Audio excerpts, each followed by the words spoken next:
രചന SMC, അവതരണം ഷാഹുൽ മലയിൽ, editing Shereej Poonoor. Sagar തന്റെ മുത്തച്ഛന്റെ വലിയ തറവാട്ട് വീട്ടിലെ തണുത്ത ലൈബ്രറിയിൽ കനമുള്ള പഴയ രേഖകൾക്കിടയിൽ തലപൂഴ്ത്തിയിരുന്നു. നെറ്റി ചുളിഞ്ഞിട്ടുണ്ട്. ഉള്ളിലെ ദേഷ്യം മുഖത്ത് തെളിഞ്ഞു കാണാം. ഈ പെണ്ണുങ്ങളെ കൊണ്ട് പൊറുതിമുട്ടി.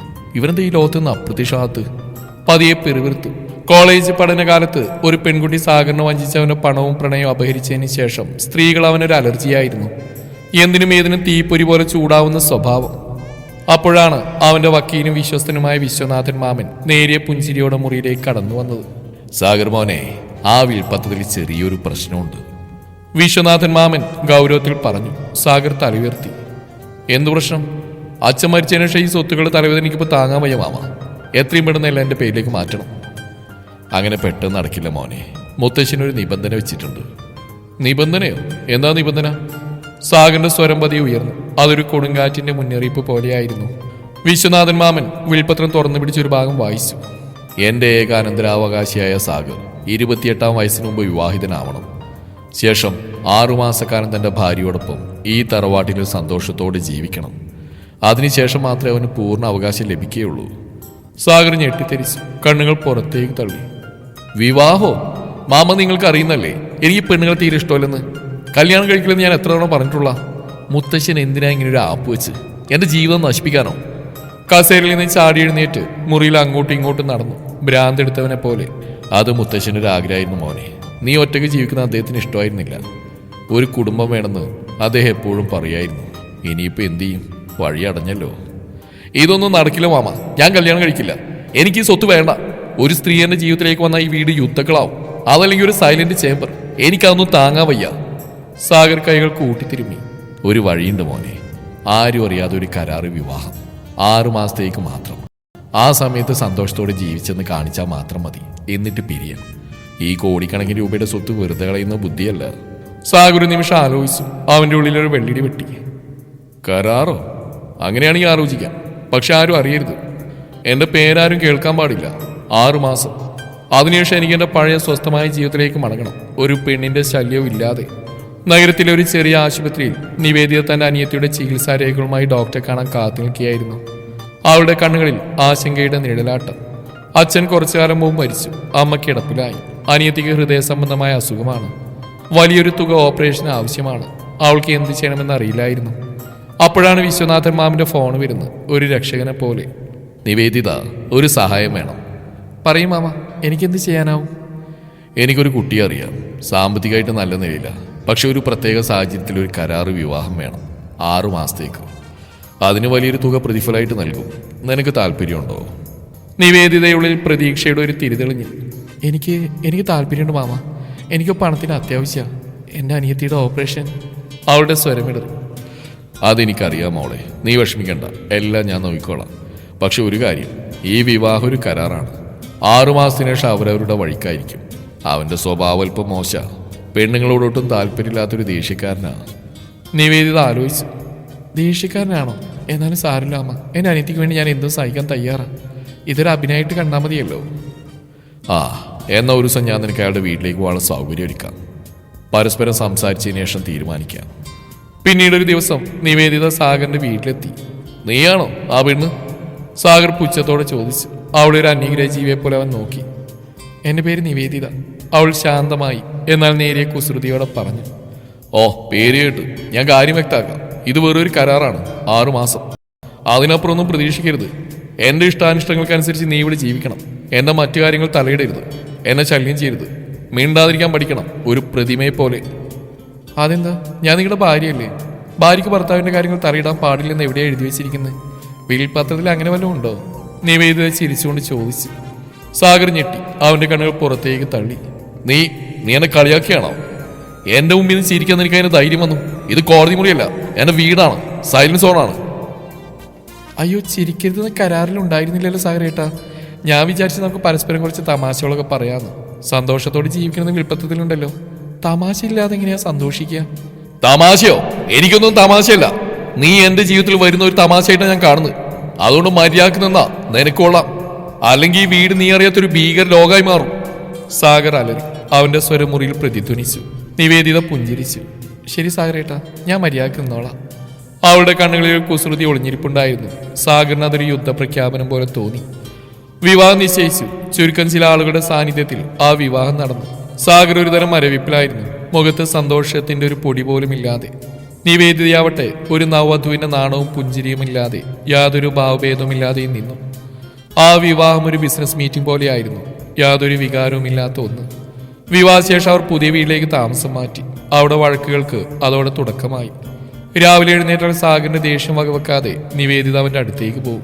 ഈ ചമറൊക്കെ ഇവിടെയാണ് ഇട്ടേക്കുന്നത്. നിനക്കൊന്ന് അടുക്കളയിൽ കൊണ്ടിട്ടാ എന്താ? ഇത് എന്റെ വീടാ, അല്ല നിന്റെ തറവാടല്ല. സാഗർ ദേഷ്യത്തോടെ അലറി. അവന്റെ മുഖത്ത് വെറുപ്പ് നിറഞ്ഞു.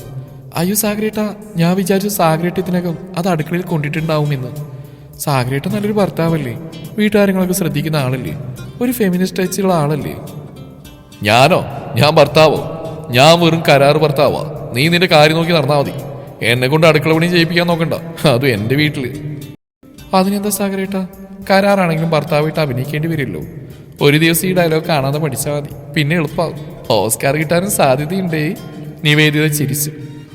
ഒരു ദിവസം രാവിലെ സാഗർ കോഫി അടിക്കാൻ ചെന്നപ്പോൾ കപ്പിൽ പഞ്ചസാര കൂടുതലായിരുന്നു. ഇതാരതിൽ പഞ്ചസാര മുഴുവൻ വാരിയിട്ട് എനിക്ക് ഷുഗർ വരുമല്ലോ. അവൻ കപ്പ് മേശപ്പുറത്ത് അടിച്ചു. കോഫി ചിതറി. ഓ ഷുഗറോ? സാഗരേട്ടിന് ഇപ്പൊ തന്നെ ദേഷ്യങ്ങാനും പ്രഷറുണ്ടല്ലോ. ഒരു സ്വീറ്റ്നെസ് വരട്ടെ എന്ന് വിചാരിച്ചാൽ ഞാൻ ഇട്ടത്. ജീവിതത്തിൽ അല്പം മധുരം വേണമല്ലോ, പ്രത്യേകിച്ച് സാഗരേട്ടന്റെ ജീവിതത്തിൽ. നിവേദിത കണ്ണിറുക്കി. സാഗർ അവളെ തുറച്ചു നോക്കി. നീ എന്റെ ക്ഷമ പരീക്ഷയാണോ? അയ്യോ, ഞാൻ വെറുതെ ഒന്ന് ചിരിച്ചെന്നേ ഉള്ളൂ, അവൾ നിഷ്കളങ്കമായി പറഞ്ഞു. സാഗറിന് അവളെ കൊല്ലാനുള്ള ദേഷ്യമുണ്ടായിരുന്നു. പക്ഷെ അവൾ ചിരിക്കുന്ന കണ്ടപ്പോൾ ദേഷ്യമെങ്ങോ പോയി മറഞ്ഞു. പകരം ഒരുതരം നിസ്സഹായത അവന് പിടികൂടി. ദിവസങ്ങൾ കടന്നു പോകും തോറും സാഗറിനൊരു കാര്യം മനസ്സിലായി. അവൾ എത്ര ദേഷ്യപ്പെട്ടാലും അവളിൽ നിന്നൊരു തുള്ളി കണ്ണുനീർ പോലും വീഴില്ല. അവൾ തിരിച്ച് ചിരിക്കും, അല്ലെങ്കിൽ തമാശ പറയും. ഇത് സാഗറിന് പുതിയൊരു അനുഭവമായിരുന്നു. അവന്റെ ദേഷ്യം പതിയെ കുറയാൻ തുടങ്ങി. അവളോട് വഴക്കൂടുന്ന ഒരു വിനോദമായി മാറി. ഒരു ദിവസം സാഗറിന്റെ കൂട്ടുകാർ അവനെ കാണാൻ വന്നു. നിവേദിത അവനെ നന്നായി സൽക്കരിച്ചു. സാഗർ, നീ ഒരു ഭാഗ്യവാനാടാ. ഇവളെ എവിടുന്ന് കിട്ടി? ഇവളെ കിട്ടിയോണ്ട് നീ കല്യാണം കഴിക്കില്ലെന്ന് വാശി ഉപേക്ഷിച്ച് നന്നായി. നിങ്ങളുടെ വഴക്കുകൾ കേൾക്കാൻ നല്ല രസമുണ്ട്, ഒരു കൂട്ടുകാരൻ ചിരിച്ചുകൊണ്ട് ചോദിച്ചു. സാഗർ ആദ്യമായി അവിടെ മുമ്പിൽ വെച്ച് പൊട്ടിച്ചിരിച്ചു പോയി. അന്ന് രാത്രി സാഗർ നിവേദിതയോട് പറഞ്ഞു, എന്റെ കൂട്ടുകാർക്ക് നിന്നെ വലിയ ഇഷ്ടമായി. നിന്റെ വായിലിരിക്കുന്ന കേട്ടപ്പോൾ അവർക്ക് ചിരിയെടുക്കാൻ കഴിഞ്ഞില്ല. ഒരു കോമഡി ഷോ കാണുന്ന പോലെയായിരുന്നു ഒന്ന്. ഓഹോ, അത്രക്കായോ? സാഗരേട്ട എന്നെ ഇഷ്ടപ്പെടാൻ തുടങ്ങിയോ? കരാറ് തെറ്റിച്ചാലോ? ഞാനോ? ഒരിക്കലുമില്ല, വെറുതെ പറഞ്ഞതേ ഉള്ളൂ. സാഗർ മുഖം തിരിച്ചു. പക്ഷെ അവന്റെ ഉള്ളിൽ ഒരു തരം സന്തോഷം തോന്നി. നിവേദിത സാഗറിന്റെ ഇഷ്ടങ്ങളെയും അനിഷ്ടങ്ങളെയും ശ്രദ്ധിക്കാൻ തുടങ്ങി. അവൻ ഇഷ്ടപ്പെട്ട ഭക്ഷണം പാചകം ചെയ്യും. അവന്റെ സാധനങ്ങൾ അടുക്കി വെക്കും. അവന്റെ ദേഷ്യം കണ്ണിൽ നിന്നടിച്ച് അവൾ അവനെ കൂടുതൽ ശ്രദ്ധിച്ചു. ഒരു ദിവസം സാഗറിന് വയ്യാതെയായി. നിവേദിത അവനെ സ്വന്തം കുഞ്ഞിനെ പോലെ ശുശ്രൂഷിച്ചു. മരുന്ന് കൊടുത്തു, കഞ്ഞിയുണ്ടായി കൊടുത്തു. സാഗറിന് അത്ഭുതമായിരുന്നു. അവന്റെ അമ്മ പോലും ഇത്രയും സ്നേഹത്തോടെ അവനെ നോക്കിയിട്ടില്ല. നീ എന്തിനാ എന്നെ ഇങ്ങനെ നോക്കുന്നു? ഇന്ന് നിന്റെ ജോലി ഒന്നല്ലല്ലോ. നീ എന്തിനാ ഇത്രയും കഷ്ടപ്പെടുന്നത്? ഇതൊരു ഭാര്യയുടെ കടമയാണ് സാഗരേട്ട. വെറുതെ അഭിനയിക്കാണെന്ന് കരുതിയാൽ മതി. ഇനിയിപ്പോ എന്നെ സ്നേഹിച്ചു തുടങ്ങിയോ? അവൾ ചിരിച്ചു. ഇതിനിടെ സാഗറിന്റെ ബിസിനസ്സിൽ ചില പ്രശ്നങ്ങൾ തലപൊക്കി. അവന്റെ കമ്പനിയിലെ ചില രഹസ്യ വിവരങ്ങൾ ചോർന്നു. സാഗറാകെ മാനസിക സമ്മർദ്ദത്തിലായിരുന്നു. അവനറിയാൻ നിവേദിത ഈ വിവരങ്ങൾ ശ്രദ്ധിച്ചു. അവൾ ചില സൂചനകൾ അവന്റെ ഫോണിൽ നിന്ന് മനസ്സിലാക്കി. ഒരു രാത്രി സാഗർ കമ്പ്യൂട്ടറിൽ വർക്ക് ചെയ്യായിരുന്നു. നിവേദിത അവന്റെ കപ്പ് കാപ്പിയുമായി വന്നു. സാഗരേട്ട, ഉറക്കം വന്നോ? ഞാൻ കാപ്പി കൊണ്ട് വന്നിട്ടുണ്ട്. കൂടെ കുറച്ച് തലവേദനയുടെ ഗുളികയും വെച്ചിട്ടുണ്ട്. നിങ്ങളുടെ മുഖം കണ്ടാ തോന്നും ലോകാവസാനം അടുത്തുനിന്ന്. എനിക്കിപ്പോൾ കാപ്പിയൊന്നും വേണ്ട, എനിക്ക് വലിയ പ്രശ്നങ്ങളുണ്ട്. നീ പോ, എന്നെ ശല്യം ചെയ്യരുത്. ഞാൻ കണ്ടു നിങ്ങളുടെ കമ്പ്യൂട്ടറിൽ ചില ഫയലുകൾ ആരോ ഡിലീറ്റ് ചെയ്തെന്നു. പിന്നെ ഒരു വിദേശ നമ്പറിൽ നിന്ന് ചില മെസ്സേജുകൾ വന്നിട്ടുണ്ട്. നിങ്ങളുടെ കമ്പ്യൂട്ടറിൽ സ്പൈവെയർ ഉണ്ടെന്ന് തോന്നുന്നു. എൻ്റെ ഊഹം ശരിയാണെങ്കിൽ നിങ്ങളുടെ ബിസിനസ് പങ്കാളിയായ രാകേഷിന് എന്തൊരു പങ്കുണ്ടെന്ന് തോന്നുന്നു. അയാൾ നിങ്ങളെ ചതിക്കുകയാണ്. സാഗർ അവൾ അത്ഭുതത്തോടെ നോക്കി. നീ എങ്ങനെ അറിഞ്ഞു? എൻ്റെ ഫോൺ നീ എടുത്തോ? എൻ്റെ കമ്പ്യൂട്ടറിൽ നീ എന്താ ചെയ്ത്? നീ ഒരു ഹാക്കറാണോ? അതൊന്നും സാരമില്ല സാഗരേട്ടാ, ഞാൻ നിങ്ങളുടെ ഫോൺ വെറുതെ നോക്കിയപ്പോൾ കണ്ടതാ. എൻ്റെ കയ്യിൽ ചില ഹാക്കിംഗ് ട്രിക്കുകളുണ്ട്. അച്ഛൻ സൈബർ സെക്യൂരിറ്റിയിലായിരുന്നു, അതുകൊണ്ട് എനിക്ക് കുറച്ചൊക്കെ അറിയാം. എനിക്ക് തോന്നുന്നു നിങ്ങളുടെ ബിസിനസ് പങ്കാളിയായ രാകേഷിന് ഇതിൽ പങ്കുണ്ടെന്ന്. ഏറ്റവും വിശ്വസ്തനായ ആളുടെ പിന്നിൽ നിന്നായിരിക്കും അവർ കുത്തുന്നത്. എന്നെ വിശ്വസിക്കണം. സാഗറിന് ദേഷ്യം വന്നു. നീ എന്ത് വിട്ടിത്തായി പറയുന്നത്? രാകേഷിന്റെ വിശ്വസ്തനാ, എനിക്ക് അയാളെ വിശ്വാസാ. നീ വെറുതെ കുഴപ്പങ്ങളുണ്ടാക്കരുത്. വിശ്വസ്തനോ? ഈ ലോകത്തെ ഏറ്റവും വിശ്വസ്തൻ സാഗരേട്ടൻ തന്നെയാ. ബാക്കിയെല്ലാം സംശയത്തിന്റെ നിഴലില്ല. എന്നെ വിശ്വാസത്തിൽ വേണ്ട, പക്ഷേ ഈ ഡാറ്റ നിങ്ങൾക്കൊന്ന് പരിശോധിക്കാം. ഇത് നിങ്ങളുടെ ഭാവിയാ. സാഗർ അവളെ വഴക്ക് പറഞ്ഞെങ്കിലും അവളുടെ വാക്കുകൾ അവന്റെ മനസ്സിൽ തങ്ങി നിന്നു. അവൻ രഹസ്യമായി രാകേഷിനെ നിരീക്ഷിക്കാൻ തുടങ്ങി. നിവേദിത കൊടുത്ത ചില വിവരങ്ങൾ വെച്ച് രാകേഷിന്റെ ദുരുദ്ദേശങ്ങൾ സാഗറിന് മനസ്സിലായി. അവന്റെ കമ്പ്യൂട്ടറിൽ സ്പൈവെയർ ഇൻസ്റ്റാൾ ചെയ്ത് രാകേഷ് ആയിരുന്നു. ഒരു ദിവസം രാത്രി രാകേഷിന്റെ ആളുകൾ സാഗറിനെ ആക്രമിക്കാൻ വന്നു. സാഗർ ഒറ്റയ്ക്കായിരുന്നതിനാൽ അവനും കൊണ്ട് പിടിച്ചു നിൽക്കാൻ പ്രയാസമായിരുന്നു. അപ്രതീക്ഷിതമായി നിവേദിത അവിടെ എത്തി. ഒരു മിന്നൽ പിണർ പോലെ അവൾ കയ്യിലുണ്ടായിരുന്ന ബാഗ് താഴെ വെച്ച് രാകേഷിന്റെ ആളുകളെ നേരിട്ടു. സാഗർ ഞെട്ടിപ്പോയിരുന്നു. അവൾ ആയോധന കലയിൽ പ്രാവീണ്യമുള്ളവളായിരുന്നു.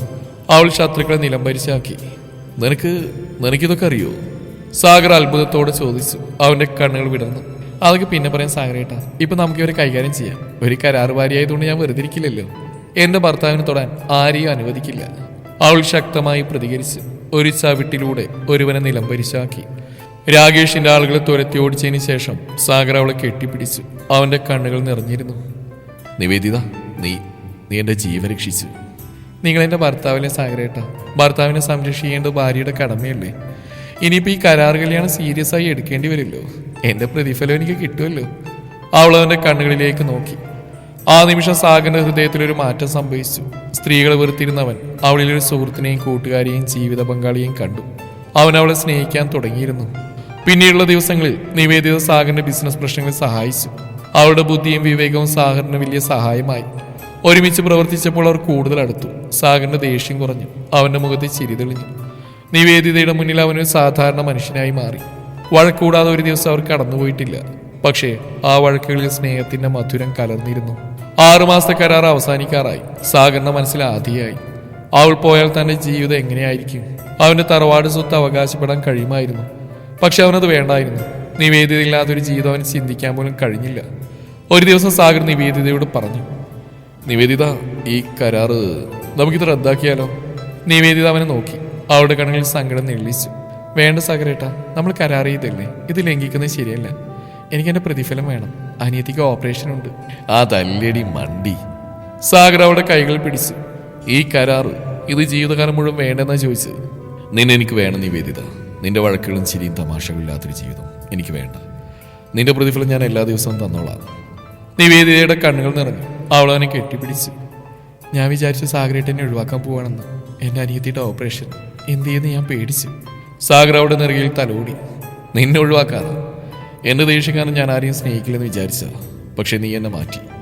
എന്റെ വഴക്കുകൾക്കും ദേഷ്യങ്ങൾക്കും ഇതേ നീ സ്നേഹം കൊണ്ട് എന്നെ വളച്ചെടുത്തു. എന്റെ കരാർ ഭാര്യ എന്റെ യഥാർത്ഥ ഭാര്യയായി മാറി. രാകേഷിനെ നിയമത്തിന് മുമ്പിൽ കൊണ്ടുവന്നു. സാഗറിന് സ്വത്ത് ലഭിച്ചു. പക്ഷെ അതിനേക്കാൾ വലിയൊരു നിധി അവന് ലഭിച്ച നിവേദിതയാണ്. 6 മാസത്തെ കരാർ വിവാഹം ഒരു യഥാർത്ഥ പ്രണയകഥയുടെ തുടക്കമായിരുന്നു. അവരുടെ ജീവിതം വഴക്കുകളിലൂടെയും ചിരികളിലൂടെയും തമാശകളിലൂടെയും പ്രണയത്തിലൂടെയും മുന്നോട്ട് പോയി. ആദ്യമൊക്കെ വഴക്ക് കൂടിയിരുന്ന അവർ ഇപ്പോൾ പരസ്പരം സ്നേഹിച്ചും കളിയാക്കി ഒരുമിച്ച് ജീവിച്ചു. അവരുടെ വീട് സന്തോഷവും സ്നേഹവും നിറഞ്ഞൊരു കളിവീടായി മാറി. ഇനിയൊരു കല്യാണം കഴിക്കില്ലെന്ന് വാശി പിടിച്ച സാഗർ നിവേദിതയില്ലാതെ ജീവിക്കാൻ കഴിയില്ലെന്ന് തിരിച്ചറിഞ്ഞു.